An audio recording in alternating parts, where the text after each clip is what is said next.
everyone, and welcome to Chef AJ Live. I'm your host, Chef AJ, and this is where I introduce you to amazing people like you who are doing great things in the world that I think you should know about. My guest today is Anna Bradley. She's the executive director of Sentient Media and the host of the Sentient Media podcast, of which I had the honor of being a guest on recently. And please welcome her to the show. It's nice to see you again. It's so lovely to see you, and I'm so excited to be here. I love everything you do. I love your community. I love what you've built. It's an absolute honor to be a part of that. Thank you. Well, thank you. So what is Sentient Media? I know what sentient means, and I know what media means, but what is your organization? Well, okay. Before we go deep into that, I want to respond with a question to you, if you don't mind, Chef AJ. My question to you would be, can you remember the last time you saw mainstream media coverage of farmed animals? No, what did you see? I don't think I ever have, actually. I don't think I've ever seen anything that would be considered animal rights or animal compassion. I mean, once in a while, like if a domesticated animal has like some kind of abuse situation, you might hear about it, but never for any farmed animals, ever. Well, there we go. This is why Sentient Media exists. And I always like to keep tabs on what, obviously, we keep very close tabs on media output covering animal stories. And one of the pieces that I saw most recently is, like you say, it's about, domesticated pets and companion animals. So the piece I most recently saw was about vegan dogs and how vegan dogs live longer than dogs on meat-based diets, which was in The Guardian. And that made me very happy because our little doggy, she went vegan a couple of years ago, and she's doing very well on it. And then another story I saw just before the vegan dog story came out was one about how they discovered shark DNA in dog and cat food. Which is interesting and tragic, obviously. But we, as you've said, we very rarely see stories about farmed animals. Like, we don't think about the rest of the animals that are in the tin. We're just thinking about the endangered shark. We're not thinking about, the chickens, the fishes, the cows that have gone into that. So we focus on these kind of like media friendly animals, like the dogs and the cats. So essentially, like, Sentient Media was established in 2018 by Miko, who's a person who lives in San Francisco, and he established Sentient Media to help shift media narratives and essentially create more awareness and shine a light on all these untold stories. And as you know, and as I'm sure a lot of your community know, that industrial animal agriculture plays this ridiculously outsized role in our current health crises, in our planetary crisis, all of the things that we're facing as a species right now. And the lack of media coverage of these, we're looking at 72 billion land animals who are bound up in the food system. And that's not even looking at the trillions of, aquatic animals who are bound up in it as well. It's really important that we focus on our food system, focus on telling these stories, and make it so that next time we speak, Chef AJ, I say, what's the mainstream media coverage you've seen of farmed animals? And you say, oh yeah, I saw this story in the New York Times, this story in The Guardian, this story on, BBC or whatever. So yeah, essentially that's why Sentient Media exists. Yeah. Are you familiar with a former actress, activist, Gretchen Weiler? I say former only because she's passed away, because she started something in the United States that was unbelievable called the Genesis Awards, where she actually gave awards at a really swanky hotel in Beverly Hills that was actually televised to people that portrayed animals in a positive light or did these kind of news stories, because her motto was that cruelty can't stand the spotlight. Wow, that's an amazing motto. And yeah, I mean, that it's super awesome. I think that shining a spotlight on these stories is so important, and celebrating the people that are writing about it and that are kind of, trying to push these stories out into mainstream conversations. Yeah, I think that's awesome. But the thing is do people care, or do they want to know? Because it's like, if you're a thinking, feeling human being, I would think you wouldn't want animals to suffer for your gustatory pleasure. But people that really enjoy eating animals, I don't think they want to know. Yeah, I think that's a really great point. And I think, to me, where I go with that point is, like, if we think about the people who work in, slaughterhouses or meatpacking places, these people who are exposed to this kind of suffering and this kind of cruelty, like, day in, day out. And I've spoken to some really great undercover investigators, like Pete Paxton, who's done so much undercover work, like in puppy mills and in factory farms. And he says, if slaughterhouses had glass walls, like the world still wouldn't be vegan. It's not about like animal suffering and animal cruelty is something that I think people become desensitized to. It's unbelievable that it still wouldn't make a difference. But the people that work in these places, I mean, do they enjoy it, or is that the only, I mean, I can't imagine like that. I mean, I don't know, but that you want to grow up to do this kind of work. It just seems like, yeah, I think that so speaking to Pete Paxton, like what he says is the people who work in these places, they're not vegan, they're not vegetarian, they are subjected to this kind of overwhelming cruelty that you can't, like, your brain can't comprehend it anymore. And there's been so many studies about how the people who work in these places end up turning and doing, there's more domestic abuse, there's more like animal cruelty outside of the workplace, there's like all of these things tied together. And I think it's a really challenging situation for a lot of people. It's not a choice for a lot of people, and basically people do end up getting exploited by the meat and dairy industry in these spaces, just like the animals are being exploited. I've always thought that maybe I could interview somebody that had a job like that on the show. Not somebody maybe that's currently doing it, but maybe somebody that's not doing it anymore, that maybe got PTSD or just said enough. I wonder, do you think any of the people in that position ever come and see the light and maybe become vegan, or at least stop abusing animals the way they are abused in factory farms? Yeah, for sure. I mean, it's not even a case of seeing the light. It's a case of people having the opportunity to like even earn money or like go into a different work environment, to have the freedom and the ability and the, the opportunities that to do that, I think. So I think that would be a fantastic thing to investigate. And I know that we speak to a lot of farmers, a lot of ex-farmers and a lot of like current farmers. And yeah, I'm sure we'll have some people in our community who are, ex-slaughterhouse or ex-meatpacking people. We certainly have a lot of undercover investigators. But in case you like weren't aware, we've built essentially like an online community called the Writers Collective. And this is where we really bring together people from like all different experiences, like social justice, like veganism, racial justice, like all different backgrounds, and lots of animal advocates, of course. And we work with them to like give them mentorship. And we have mentors like Jasmine Singer, who I know and I know she's a huge fan of yours and she's been on your show.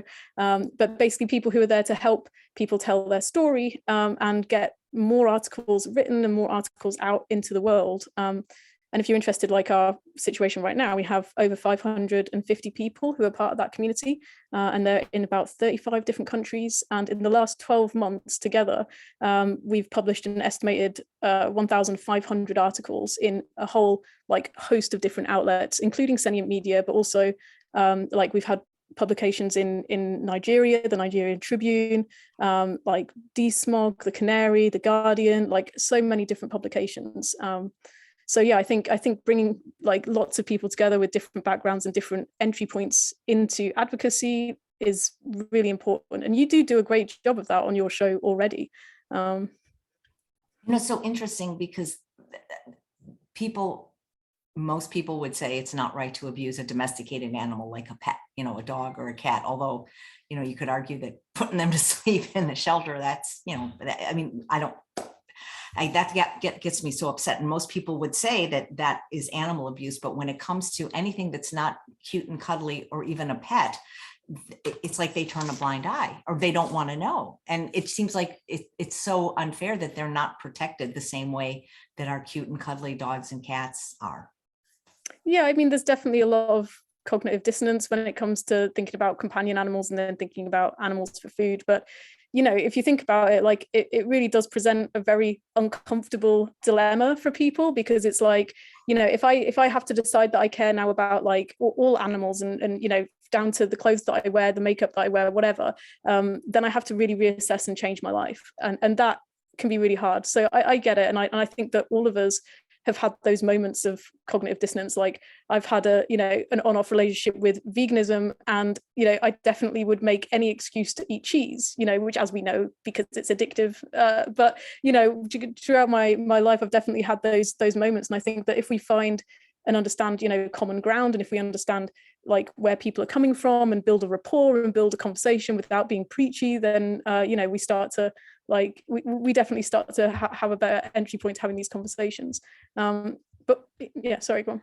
No, it's just interesting. I've often heard people say, how come we eat one, we love one and we eat another? And in other countries, our domesticated pets are food for their culture. Exactly. So it's all the same. I mean, one of the things that we've been doing, so I've been at Sentient Media over the last 2 years. I joined in January 2020, just before everything locked down. And one of the things we've been doing is working with all of these writers and trying to figure out what stories are interesting, what stories are going to be like published, and how we're going to start to get this message more broadly out into the ethos, because our mission is essentially to create awareness, right? Like, we believe if we can create awareness, if we can like paint a better picture, if we can like get in front of the mainstream audience, not the vegans, not the people who we love and who would like want to be around in our personal lives, but if we can get out to like everybody else and start making people curious and asking questions, then we're starting to succeed. So over the last couple of years, we've basically done thousands of different pitches to like loads of different media outlets, and I think that because we're talking about mainstream audiences, because we're talking about like more popular consensus and more popular opinion, the lessons that we've learned over this period of time about what works in terms of an article getting picked up by an editor, I think it really does apply to the conversations we're having in our daily lives. And I've kind of just started to make this connection of like, well, all of these things and all of these lessons that like these hundreds of writers have made, if we can distill that and think about it, then we can start to kind of have better conversations, or more like productive and effective conversations with the people around us, because it can be really frustrating, right? Having the same conversation over and over and over again. So yeah, I do have like 5 kind of top tips. If I can share my screen, we can. Yeah, absolutely. And then I'd also like to at some point hear your story when you became vegan and why. Yeah. Okay. Well, I could tell you that one first. I mean, I was raised eating meat, like as a kid, obviously. But my mum and dad did a lot of cooking from scratch, so we weren't eating a lot of meat. And I just have this memory, like, I don't know if you remember, do you get Mars bars in the States? Oh, sure do. They're delicious. Okay, right. I mean, I haven't eaten one in a long time, but I remember them. They had little almonds on top and yeah, right, like fluffy chocolate, and they were great frozen. Kind of making me hungry. Yeah, my mum used to like buy a bar, it was me, my dad, and my brother, so there's 4 of us. My mum used to buy a bar and like cut it into little slices, and then we would like share it among the family. So it wasn't like we were eating loads of food or loads of like junk food growing up. We were definitely kind of everything was pretty much everything was cooked from scratch. But anyway, I was also like a bit of a, I don't know if I was a strange kid or whatever, but I was just drawn to animals, and like all of my toys were animals. Any movie I would watch would have to have an animal protagonist. Like in my doll's house, it was all animals. There was no like human person, inside my doll's house. They were all animals. And I don't know why that was like basically, I don't know. It was just in me. I think you're kind of similar, right? Because you just loved animals as a kid, right? Absolutely. I mean, I don't know what the science is behind that, but I think some people do just kind of, it's already there. In fact, actually, there was a study recently that came out that said children, like, children up to the age of like 11 or something, believe that farmed animals should be treated the same as people. So I think it was as people or as other animals, but it was like, the compassion in children is amazing. But anyway, when I was 6 years old, like I went to the center of town and I saw this big protest, and I saw a picture of a kitten that was having vivisection performed on them. And, I was horrible. And I still remember the image very, very clearly in my mind. And it's a very famous picture. But I went home, and I don't know why, but it started me just thinking about like how we use animals. So I was 6 years old. I asked my parents, what are we doing to this kitten? And they told me a kind of, a friendly version of, what vivisection is. And then I started to, obviously horrified, I then kind of started to think about, what I'm eating. And I think the food I remember eating is like ham and fish fingers and stuff like that. And you know, I'm like, well, what is this? And it's like, it's a pig, or this is a fish, or whatever. And we had little fish, you know, we had a little fish tank with little, you know, fish in it. So I was just like, no, I'm not eating it anymore. And you know, I know a lot of kids do that, and their parents are just like, shut up, eat your meat. But my parents were, you know, they got it, and they were really supportive, and they let me go vegetarian. So I then was vegetarian, and I wanted to be a vet, and I went to like 3 different high schools because I really wanted to get the best science education that I could. And then I found out, oh, to be a vet, you have to spend a day in an abattoir and cut up animals. And I know you obviously have had this experience of the salamanders that you had to cut up when you were so you know, it's that thing of like, where you're like, well, you want to help animals and be a part of like saving animals, but you have to hurt them in order to get to that point. So I was just like, no, I'm not doing it. But anyway, like I said, you know, I kind of grew up, I learned obviously then about veganism and about dairy and things like that. And yeah, in effect, like I was kind of an imperfect vegan for a long time, for up until about 5 years ago, when I found John McDougall and his approach and the blue zones and all of that stuff. And I was like, oh, okay, so we can just eat potatoes and be like totally healthy and everything's fine. And I totally switched onto the kind of John McDougall way of living, cut out oil, all of that stuff. And I just, honestly, I don't know what happened, but I just didn't crave cheese ever again. Like it just changed almost like within a week. There was no cheese cravings. There was no like craving for anything that was from an animal, or any oil or anything like that. And I, you know, I lost a bit of weight. I wasn't overweight or anything, but I lost a bit of weight. I felt stronger. I felt like fitter. I was able to do more running and yeah, obviously there's no looking back for me now. That's great. Did any of your friends and family join you on your journey? Yeah, my partner, he's actually the one that found, he came across John McDougall via Dan Buettner, and he was like, we're going to cut out oil. And I was like, oh, for crying out loud. Because he goes on weird diets. My partner, he's done a milk diet where all he did was drink milk for like a month, which was horrible. But yeah, he's one for a weird diet. So I was just like, oh, here we go again. And I sneakily bought a bottle of olive oil, and I like kept it in the kitchen because I do most of the cooking. And I just never opened it, because it was like, as soon as you start cooking without oil, as you know, and as probably a lot of the people on the show know, like you lose your taste for it, and you just are like, actually it's super easy to cook without oil. It really is just the same, you know, a little bit of water is all you need. So yeah, so he came with me. My mum cut out oil quite pretty much drastically. Yeah, she drastically reduced. But yeah, it's mainly my partner would probably be the only one who is like intensely into it. That's fantastic. Yeah, oil is such a misunderstanding. It's a triumph of marketing over science, and people don't realize how much their health will improve, their skin will improve, their weight will normalize if they're overweight, and how much money they'll save, and how much easier the cleanup is. But people believe these myths, protein, and it's just what they believe is just not the nutritional science that we know to be true. Yeah, and it's that Greek, you know, the Greek diet and the Mediterranean diet and all of this stuff that keeps people saying, no, it's healthy, you've got to have olive oil. I'm like, well, okay. If you tried, like you've said it, you know, McDougall says it, like if you try to drink a cup of olive oil, like you wouldn't be able to. Well, you'd throw up. It would actually make you throw up. Yeah, right. So yeah, okay, let me share my screen and get into these top 5 tips. And I think that you will probably have a whole bunch of additions to this, because you have interviewed literally everybody. So I feel that your awareness of how to tell stories and how to get, you know, message out there is going to be really, really, really good. So yeah, I mean, what oh yeah, these are just some of the publications that the writers that we work with have been published in. So yeah, it's awesome. And you know, obviously there's no like magical answer to how to be heard or how to get your story out into the media or how to have a better conversation with family members, and there's always exceptions and all of that stuff. But basically I just want to kind of present these top 5 things that I hope will help you kind of approach conversations in a different way, or from a new angle, and just help people be better heard and understood.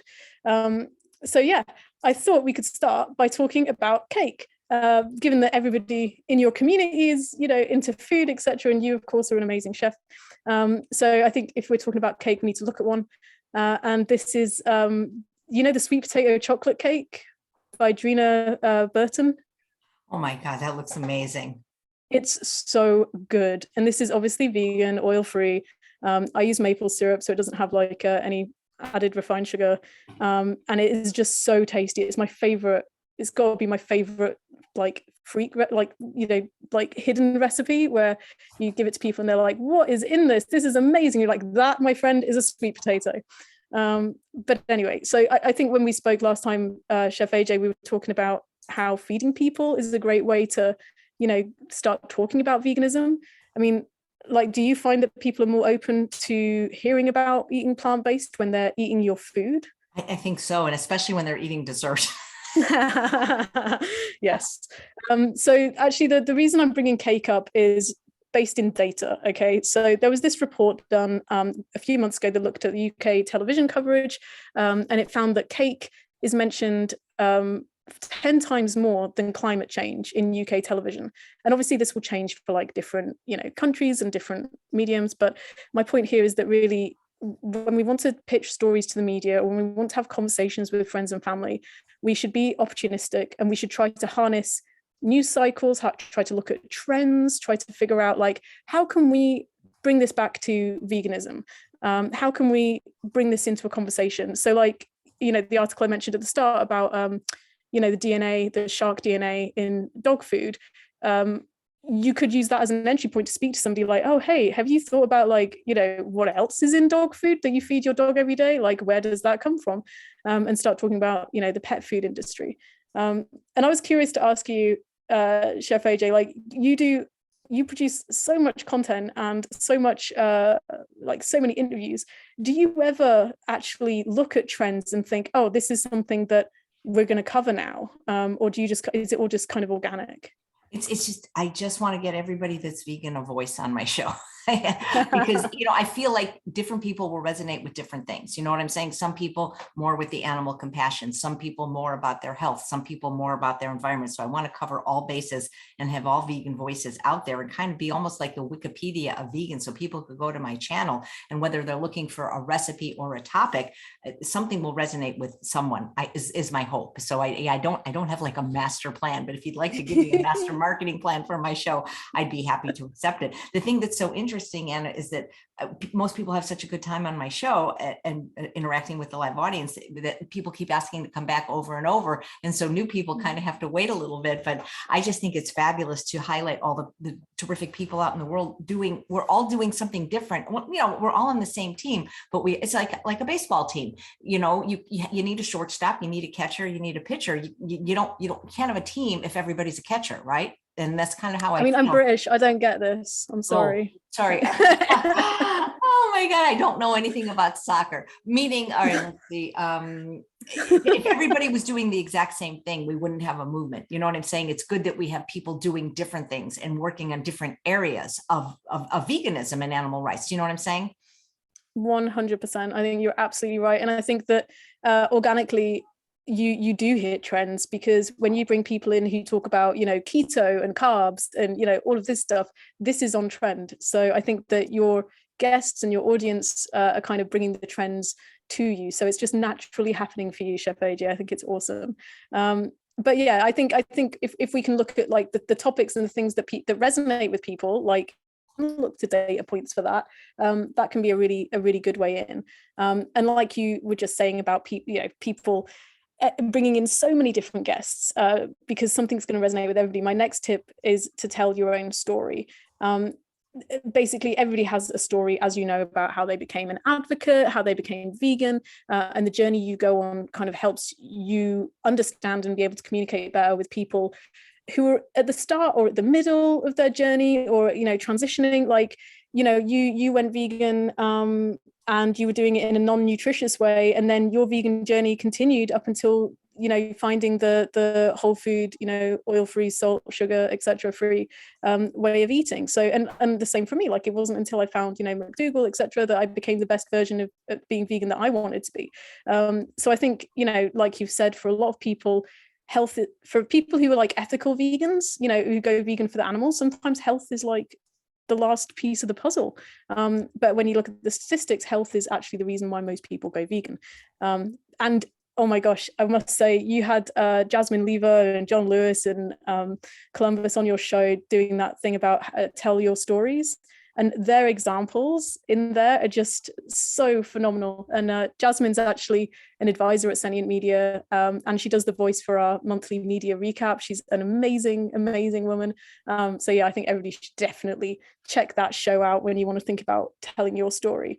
But think about how your lived experiences basically speak, from your own personal point of view. So I've mentioned our Writers Collective. In there, every 2 weeks, we send out a newsletter that basically explains, here are all the pitching opportunities, here are all the kind of publications that are looking for stories right now. And we, like, hardly ever there's a story that says, hey, we're looking for stories about farmed animals. So you have to pivot it, and you have to think about how your story could actually tie in to what these publications that are going to publish, so you can kind of shoehorn in veganism and farmed animal lives. So this roundup that just went out, everything's about food for some reason. So, looking at food publications that are kind of looking for recipes about meat eating and all that stuff, that's a great opportunity for you to go in and say, hey, from my story, here's a plant-based recipe, etc., etc. And then, we had stuff about justice articles or female justice articles. So, that's a great opportunity to talk about the dairy industry, or how colonialism left its mark on the continent, like Matthew's story there. So, I think making all of these topics a great way into starting conversations with people around you. And I think honesty, if you're being honest, and if you're finding common ground and having a better conversation that isn't just going all preachy on people, then I think you start with, this is my experience, and that kind of thing, and you start to have a better conversation. That I feel like that's what you do so naturally, Chef AJ. You kind of elicit things from people so gently and so calmly and so openly. Have you been intentionally kind of, is that an intention of yours to just kind of that's so funny.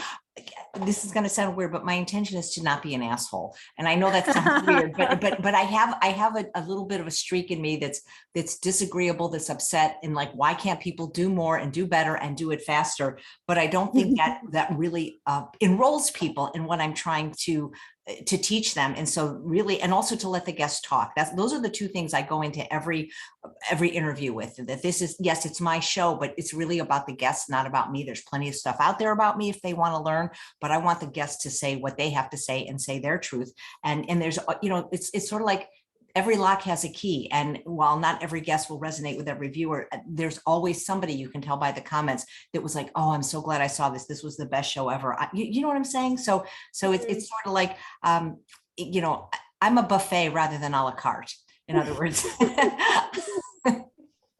That's awesome. I'm going to take that. That's so interesting. I think I'm kind of in a similar space to you, because whilst, it's me here talking, I'm talking about the work of all of these amazing writers who are part of our community. Those are the people who are out there doing the pitching, who are out there, trying to tell these stories. I'm I'm in your school of thinking of just do it, and do it fast, and do it now, and just get on with it, which doesn't help, like you say. So I'm really kind of representing the work of all of these amazing people, trying to do justice to the things. You know what, you just made me remind about something, because I've done over 1,000 shows. And there was one, because when I let that part of me, the part of me that's so frustrated that things are taking so long, come out, it's never good. I remember I had this one show, and the lady was lovely. She was doing a wonderful cooking demo, and she was a fitness instructor and a cooking instructor, and her husband was a doctor, and they were telling their vegan story and making vegan food. And their children and their children's spouses were watching, and there was a chat going on with them. And it turns out their children, one of them was going to medical school and wasn't vegan, and the people were attacking her and attacking me. And it was it doesn't help to make people feel bad or shame them, because I said something like, well, gosh, she's a doctor, shouldn't she know better, or something. I wasn't trying to say it meanly, but it just came out, and boy, did that did not land well. So, sometimes you got to keep your mouth shut if you want to bring people into what you're teaching them, because I think when you're mean to them or yell at them or shame them,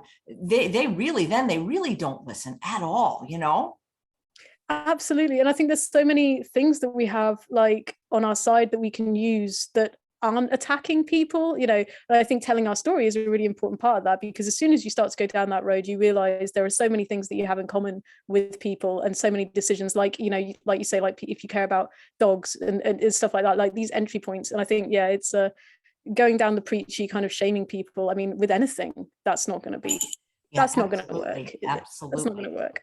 Yeah. My next point, I don't think you're going to like, and I don't think anybody who's watching is going to like. And actually, you already said it, to be honest, at the beginning. But my third point is no one cares about animals. So obviously, this is a bit like deliberately clickbaity, but, you know, at Sentient Media, we basically focus, as we've said, on increasing the visibility around farmed animals and driving diet change, you know, in the media as through creating this awareness. And if there's one thing that we've learned throughout these years of like working with, you know, over 500 writers trying to get pieces published, it's that editors don't care about animal suffering, especially the animal suffering of farmed animals. So even with like the avian flu stories that are going around right now, like the stories that are coming out into the media are like, oh, did you know, the bald eagle is suffering because of avian flu. They're not bothered about reporting excessively about, you know, the chickens that are suffering, the millions and millions of chickens that are suffering. It's like, oh, this small number of bald eagles, it's not okay, you know, because it's bald eagles. You know, like we touched on at the very beginning, this cognitive dissonance, you know, and we do care about some animals, you know, dogs, etc. But really, animal suffering, as you said at the beginning, it's not always enough. And I think obviously there are exceptions to the rule, but ultimately we have to remember that we're on a planet where most people eat animal products on a very regular basis. I think it's nearly 90% of the population of the world who eat animal products on a regular basis. So yeah, I think in our experience, it's basically just been really hard to get stories which focus solely on the exploitation of farmed animals into mainstream media. Yeah, you know, I think we've spoken about, you know, this idea of not being preachy, etc. enough, but I think covering animal suffering is obviously very important, and it's a very vital part of transitioning to a plant-based diet. Otherwise, you know, we wouldn't have things like ag-gag laws. You know, if nobody really cared, like ag-gag laws wouldn't exist. But I think if you can find animals that people do care about, like dogs, then that can be a good entry point, you know, or cake, as we've said. And at one point, actually, we covered the factory farms that are in the US that are for beagles, the dog, who are being bred for animal testing. And like you said at the beginning, you know, in the US, we don't eat dog. So the idea of dogs being in a factory farm facility in the States is totally alarming to people. So we use that as an entry point to be like, look at all these beagles who are being farmed for this animal testing facility. And then, hey, by the way, this is a really small percentage of animals who are suffering. When you look at the chickens in factory farms, when you look at you know, cows and all of these other animals. So yeah, I think that's a sad but a helpful tip, I hope. And this kind of ties into number 3, which is just essentially to rethink your angle. Like, if people don't really care about farmed animals, then we need to rethink how we frame our story and what kind of story you can tell by expanding your frame of reference beyond animal suffering alone. So some examples from our writers collective, people who have been published. So we have these like intriguing leads, like this one that got picked up by Wired magazine, which is Maps Are Biased Against Animals, which is a cool, like, intriguing headline. And then we have, you know, chickens are getting fatter than decades ago and it's affecting eaters' health. So that's us obviously looking at the health angle, but the chickens are, you know, the central character. And then this top one about the US producers culling livestock and how, you know, from the farmer's point of view. So yeah, I mean, studies like do show that we care about our health, we care about the environment, and we really care about money. So we can find ways into like having these conversations. We can talk about subsidies, you know, with our friends and family. We can talk about how, you know, how can we afford a burger? Yeah, how can burgers be $1? You know, we can talk about inefficiencies, you know, like the wonderful soy inefficiency where we take like, you know, 40 calories fed to a cow to get 1 calorie back. How 77% of soy is, you know, fed to farmed animals and only 5% is for tofu, you know, stuff like that. But then I guess to our final point, like we've put all of this work together, you know, prepping all of these stories, finding ways into telling stories and finding things, you know, that might resonate with people. But the very final lesson that we've learned and that I like to remind the people in our community of, because it can be really disheartening, you know, when you care so much about something and you're just not getting anywhere with it and nobody's publishing your story, or, you know, nobody reacts when your story gets published, or whatever it is. So for me, the last tip is that, you know, it takes more than one story to change the world. And Chef AJ, you have got to feel this, because when you've made one recipe or interviewed one person, you didn't stop. Like you've already said that you're on a mission to like get the whole of the vegan community on your show. So yeah, I think you know, inciting behavioral change, like on a policy, you know, and behavior level, like it takes a lot more than one story or one conversation. So yeah, I'll just like wrap up this kind of like 5 points by just, you know, don't take it personally, don't stop, don't be disheartened, keep going, you know, think about things like the tobacco fight, about oil being mentioned for the climate crisis, and how we now accept that fossil fuels, you know, are a part of that. You can think about injustices like the OxyContin crisis, like all of these things. Like it takes loads and loads and loads of stories, and it just means that we have to just keep going, keep talking, keep investigating, and the more we tell these stories and get them out into the world and into the mainstream media and into our, you know, daily conversations, the more chance we'll have to, you know, change the way that we consume, and, you know, for our own benefit and for the benefit of the planet, and of course everybody who we share the planet with. But yeah, those are my kind of like 5 tips. Thank you. And that was great. Do you know why, you know, isn't it true that like you're not, like it's against the law to film at a factory farm or any place where animals are being mass produced for food? So there are ag gag laws. Just trying to get my screen off. Just push stop share. Stop share. Maybe yeah, my mouse has gone funny. Hang on. maybe I can. Yeah, I've got it. Did it. Technology win. Yeah, there are ag gag laws that basically prevent people in certain states that make sure that people can be prosecuted because they've released the footage. So in the Midwest, there are a lot of ag gag laws. I think Iowa is the state with the most ag gag laws. There's more coming up in parts of Canada. Yeah, it's a really troubling thing, but people are still doing it and still going in. Like DXC, Direct Action Everywhere, they went in and got lots of footage during COVID of the ventilation shutdown. I don't know if you're aware of ventilation shutdown. Is that something that you? No, I am. Please feel free to talk about it. I'm curious. Are they, because these undercover agents, if you will, are they expecting them? And do they ever, like, is there ever repercussions for it? And do they ever figure out who they are? I mean, because that must be a really difficult job to be an undercover investigator in a situation like this. And how do they film with little cameras on there? I mean, I'd love to have one of them on the show, because to me, I shouldn't, because I don't want to give it all away. But it just seems like that if I was somebody in factory farming, I might be suspicious. Yeah. So there are people who go in and it is part of their identity, and it's like, you know, they break in and they go in and they have, you know, cameras hidden, etc.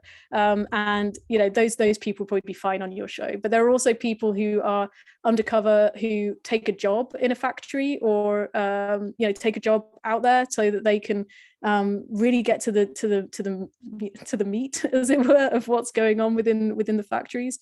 So like I've mentioned Pete Paxton already, like I think he would be an amazing guest on your show.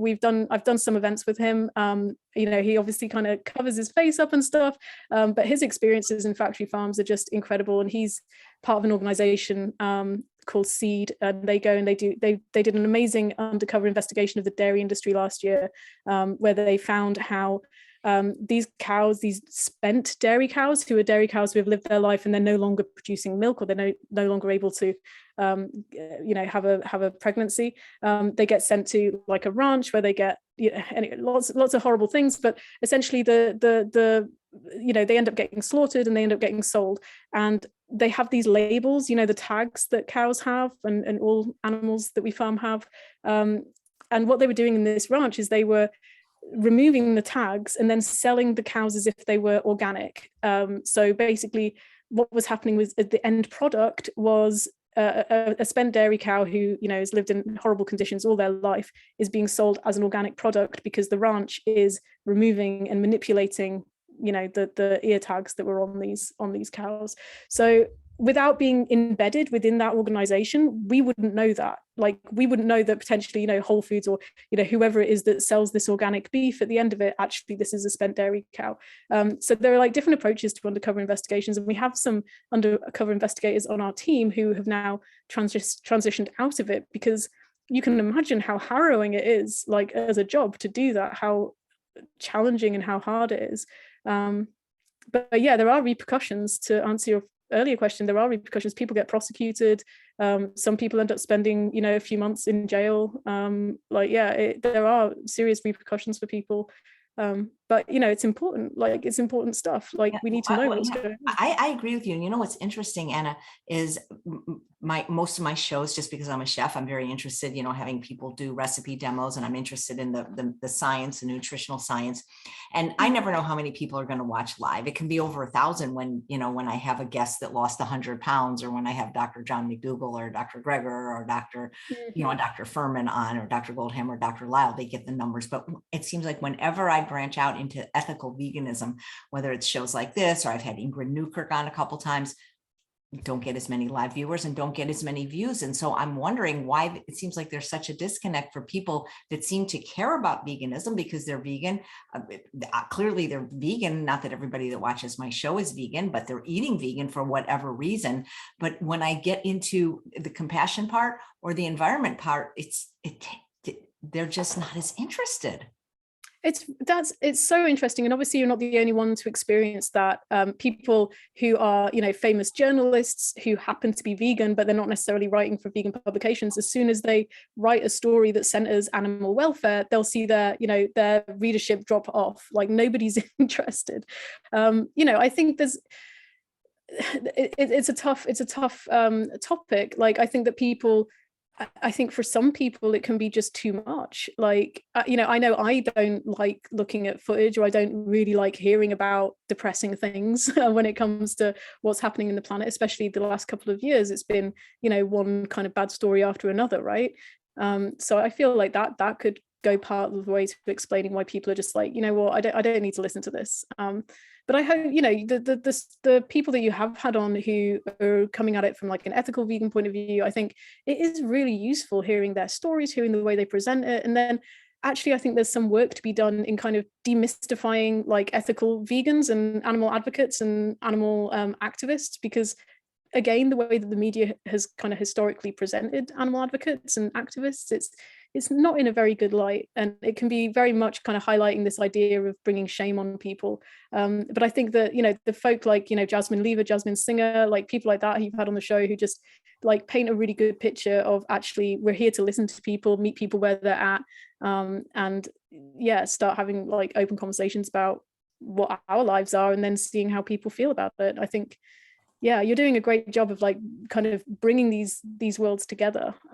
Exactly. It's interesting because recently I had 2 shows that centered more about the environment, and they were presenting information of ways people could do better. Use less plastic. Don't use these little pods for the dishwasher. Don't buy berries in plastic. And I was like, I felt like the people that we're talking about is like, oh my God, I already do so much. I've been vegan for 45 years. And now, it can get overwhelming, I think, for people sometimes when they think they're going to have to make changes.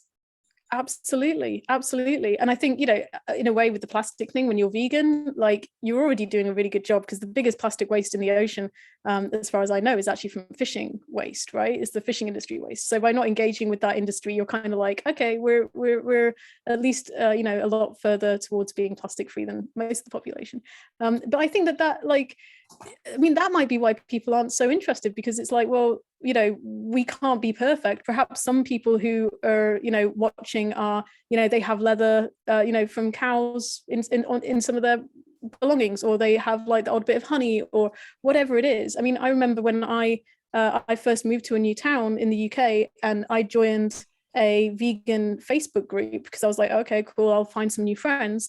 This was a few years ago, and I was riding horses at the time. And they chucked me out of the group because they were like, oh, you can't be in our group because you ride horses. I was like, dude, I didn't even know that was a thing. I was just like, this is heavy. And you know, I've done some like thinking about all of that, and I don't ride horses anymore. But you know, the point is that it's like, it can be a really like antagonistic space where people are kind of like forced into like confronting everything about their lives. And you know, I think it's, I mean, if you wanted to go down that road, then you could say that actually a lot of the, you know, a lot of the vegetables that we eat are fertilized using like, you know, blood and bone meal. So, you know, you can't, I think you've got to give yourself a break. You've got to, you know, reward and, you know, be pleased with the things that you are doing. As an Because individual. abolitionist vegans, they look down on all of us. You know, they're not about, they I think they don't realize that change for most people does not happen that quickly. Some, but not most. Yeah, absolutely, absolutely. And I think that basically you make a decision, like you make an impact with every single like meal that you eat, with every product that you buy. And I think you should just be happy with yourself for that. Like, you know, if you're reducing and if you're changing and if you're even just talking about it, you know, I think that even, you know, even just thinking about it, I think is really, really cool. One of the things that we do is we work with other groups, like within the animal protection movement, and we help them better position like our movement's message in Google. So, you know, when somebody is like Googling, like, what is a vegan diet, or what is cattle farming, or what is the poultry industry, we want the information that's there to kind of center, you know, the animal's life, the animal's story, you know, and so we do a lot of like digital marketing work where we create content that is based in fact and, you know, tells these stories and is there for people when they're starting to be curious. Because I think when people are curious is when, you know, they're the most open to kind of thinking about things. So if they come to the Sentient Media website or any of our, you know, partner websites, like we work with Nutrition Facts and the Humane League and a bunch of other groups. So yeah, I think it's about kind of helping to reframe the conversation. And yeah, you're doing that work with the people that you're speaking to, like we're doing it with our, you know, with our content that we're putting out and with our digital marketing. And yeah, I think bringing people in who have different opinions, like you say, you're trying to get all these different entry points and all these different, you know, ways in, I think is a really cool start. You know, I love PETA, but a lot of people don't for whatever reason. And you know, their slogan has always, I guess this is called a slogan, but it's whatever they say, animals are not ours to eat, wear, and experiment on. And animals are being used and exploited in so many areas, not just for food, which is, you know, probably the most common what people think about, but, you know, zoos and circuses and cosmetics. And I mean, it's so pervasive, and it's just, it's so normal. And these are air quotes in case you're listening and not, I mean, it's because it's been done for so long, right? So people, they have to sometimes wake up to things like, and sometimes you have to start them in places where everyone can agree, you know, and that maybe is with domesticated animals or maybe fur coats, especially like I lived in Southern California, like 60 years. And I'm thinking, why would anybody need a fur coat here? Like I'm in Palm Springs now, like, I don't get it. Like, it's never below 100. Like, why would you need, you know, I'm not, I feel like if you're in Siberia, maybe we could have a conversation, but, you know, so starting people at a place where they can meet you, right? Absolutely. That's exactly it. Yeah, I learned recently about like fake eyelashes being from minks, you know, mink farms for fake eyelashes. And you're just like, dude, for fake eyelashes, like for a jacket, you know, it's crazy. the stuff that's out there.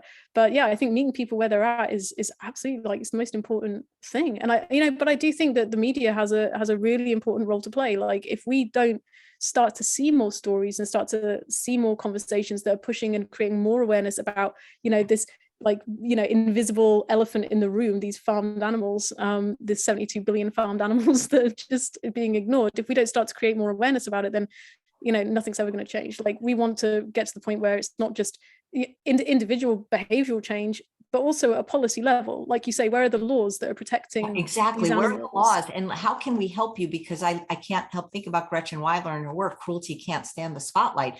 And as bad as it is for animals in the United States, other countries have it worse. Like I've had several times on the show Gentle Giants, and the way animals are abused in Thailand. I mean, and elephants specifically, I don't think that happens in this country. I mean, it may, but not to the degree that it's happening there, the way they're using animals in other countries. And I mean, it's a mess, let me tell you. Why can't this be more widely known? So for example, even Paul McCartney said if slaughterhouses had windows, everyone would be a vegetarian.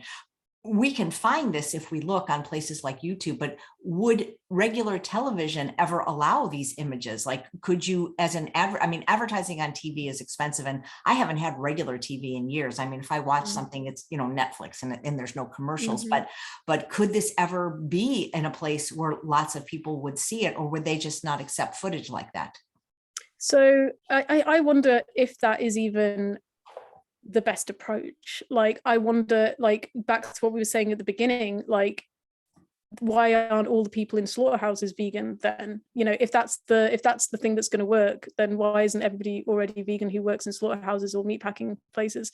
They're not, because you become desensitized and a whole bunch of different things that I can't begin to talk about because I haven't done it. But I wonder if what we need is to kind of normalize like an understanding and shift the media narratives towards creating more of like a safe space or more of a spotlight on the reality of the food system. And I think that ultimately what it boils down to is probably money and finance, and the fact that the meat and dairy industry are controlled by a very few, very influential organizations who have a lot more money, who have a lot more input. Like Tyson Foods, they spent over $100 million in advertising, in digital advertising in 1 year. Like no animal protection group can even come close to that, and no group or small non-profit journalism outlet is going to have that budget to spend to get the message out there.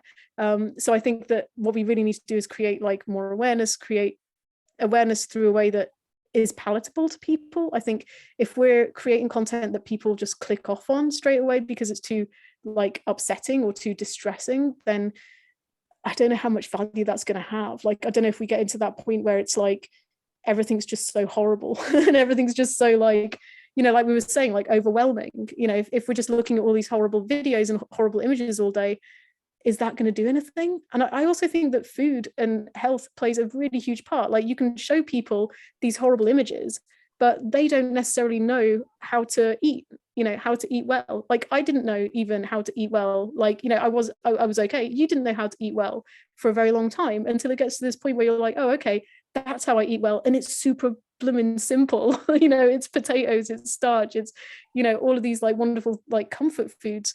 And we can eat those and be well. And it's just, yeah, I think it's like the $1 million question. There isn't a single answer, is there? But I do think that by building more awareness, by being there on Google, like by being there answering people's questions, by making a dent, by building more kind of fact-based content, by being like a tool for advocates, and that's our approach at Sentient Media. And that's our belief, that if we kind of get to this point where we've built more awareness about these issues, and I do think the environment is an important part of it, like talking about climate crisis, and that's starting to become something that people are understanding better and understanding the impact of meat and dairy on the planet. So yeah, there's no kind of satisfying answer, I don't think. I don't know if you're familiar with Brian Cateman, who wrote Meet Me Halfway from the Reducitarian movement.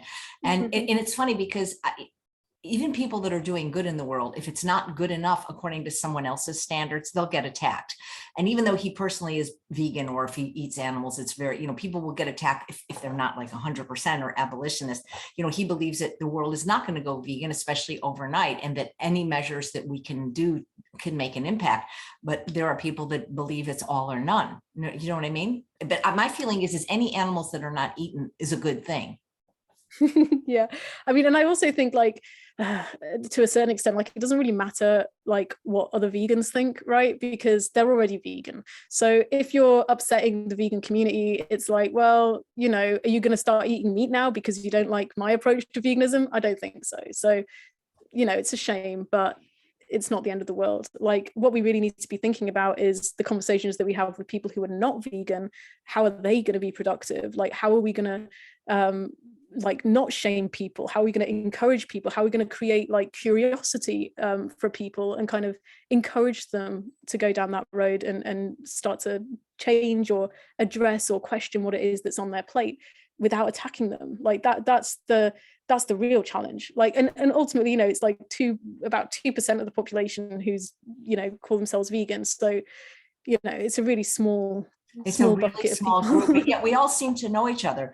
We have to make veganism is affordable, as easy, as as attractive as it is to eat junk food. And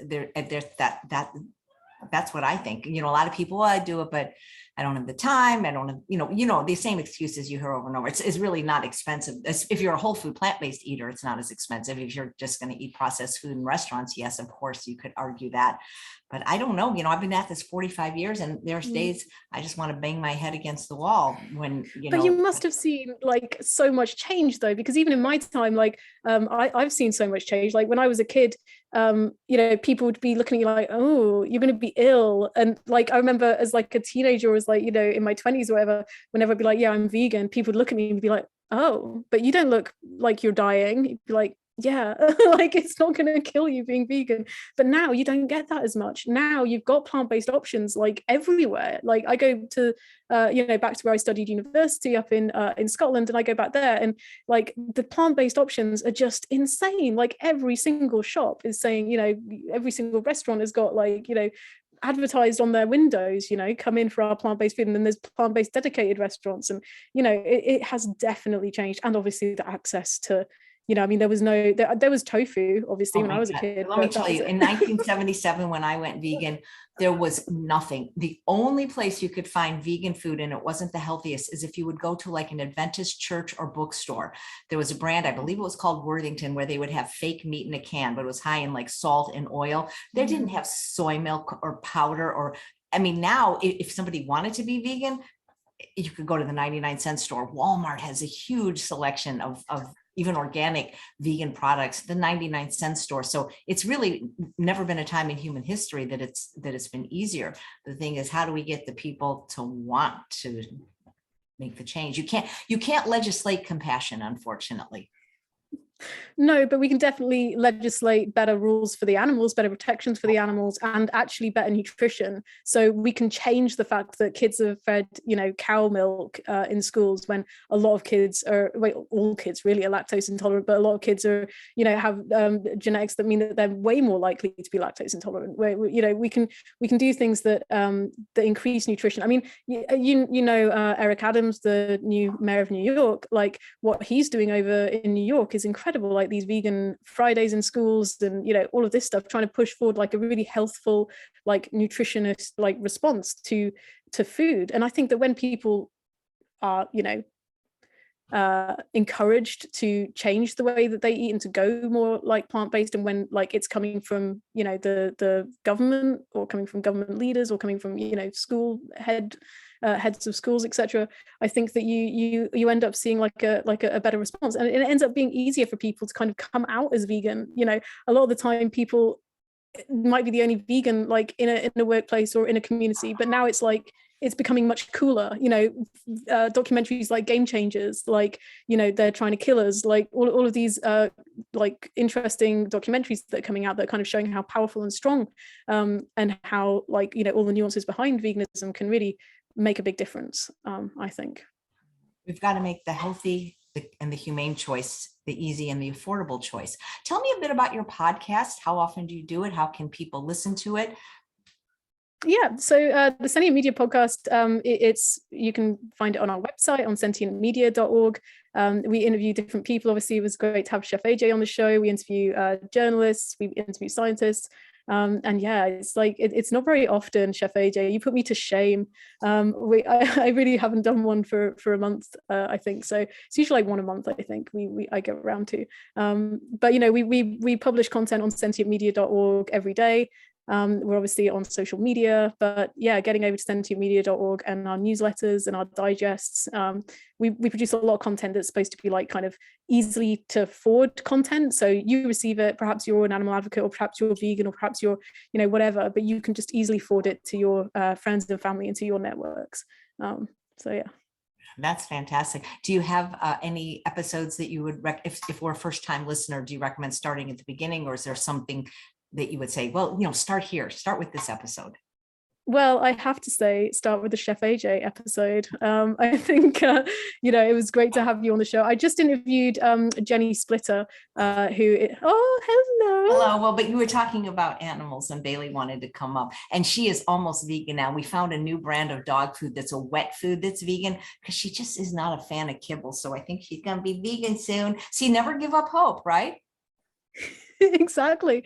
We make our dog food and we supplement her with some like some of the kibble type stuff, but it's really hard to get stuff in the UK. There's one brand that is new that's just come out that do it, but we basically give our dog Pixel. She gets sweet potato, lentils, broccoli, carrots, like all mashed up, and yeah, she absolutely loves it. She goes crazy for her food now. She was never bothered about food beforehand, you know, the meat-based food, but now she's just like, oh my gosh, get me my dinner. And she has these little like seaweed treats, and she's just obsessed with them.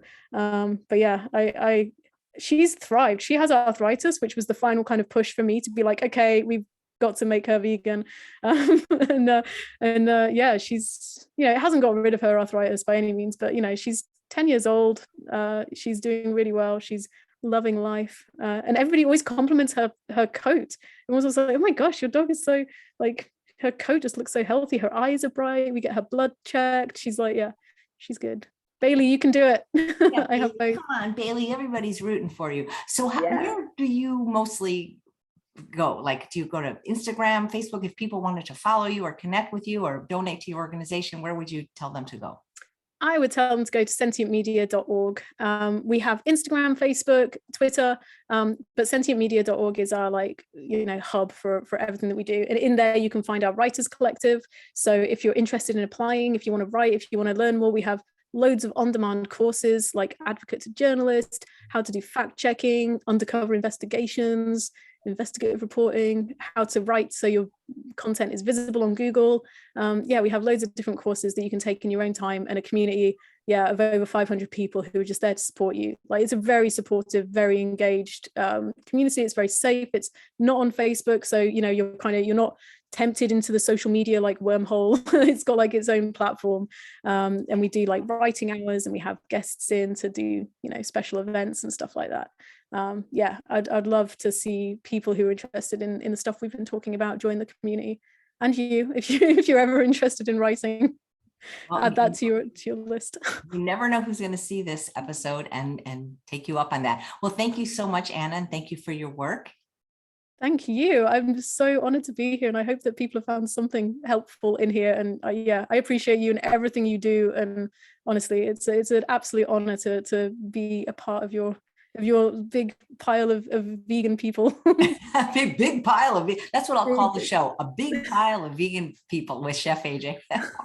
Thank you so much. And I hope we get to talk or meet again one day. Yes. And thank you all of you for watching another episode of Chef AJ Live. Please come back tomorrow for another fabulous show.